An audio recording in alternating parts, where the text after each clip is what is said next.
കഫാ bill മർഇ കദിബൻ അയ്യുഹദ്ദിസ ബികുല്ലി മാ സമിഅ എന്ന് പറയാറുണ്ട്. കേട്ടത് മുഴുവൻ പറഞ്ഞാൽ തന്നെ മതി. അങ്ങനത്തെ ആൾക്കാർക്കും കളവ് പറയുന്ന ആൾക്കാരെന്ന് പറയുന്നൊക്കെ ഉണ്ട്.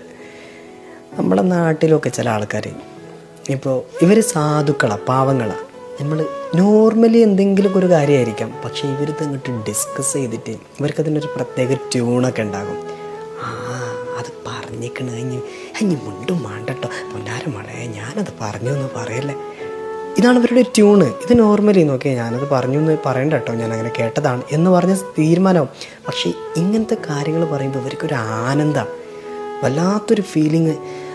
മളെ അങ്ങനെ തന്നെയാണ്, എത്താ പോലോട് പറഞ്ഞിട്ട് ഉണ്ടാതെ നിന്നോ, ഞാനിപ്പോൾ അത് പറഞ്ഞു എന്ന് പറയും വേണ്ട പൊന്നാരം മളെ സക്കീന അത് അറിയും വേണ്ട, ഇങ്ങനെയൊക്കെ പറയും. സക്കീന എന്നുള്ളത് ജസ്റ്റ് ഞാൻ യൂസ് ചെയ്തെന്നുള്ളൂ, പേരതൊന്നുമല്ല.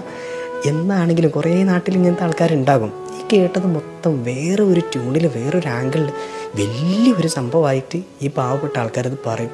ഏതെങ്കിലും ഒരു അന്തം ബുദ്ധിയുള്ള ആളെടുത്ത് ചെന്നിട്ട് ഇത് എത്തും ചെയ്യും.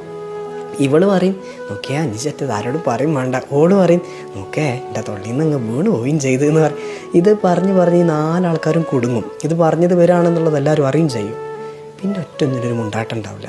എന്തിനാ ഈ ജാതി പണിക്ക് നിൽക്കുന്നത് എന്നാണ് ഞാൻ ആലോചിക്കുന്നത്. അപ്പോൾ കേട്ടത് മൊത്തം പറയണ്ട, ഇത് എവിഡൻസ് ഉണ്ടെങ്കിൽ തന്നെ പറയണ്ട, മിണ്ടാതെ കുത്തിരുന്നോളി. ഉള്ള സമാധാനം എന്തിനാ കളയുന്നേ? അവനായി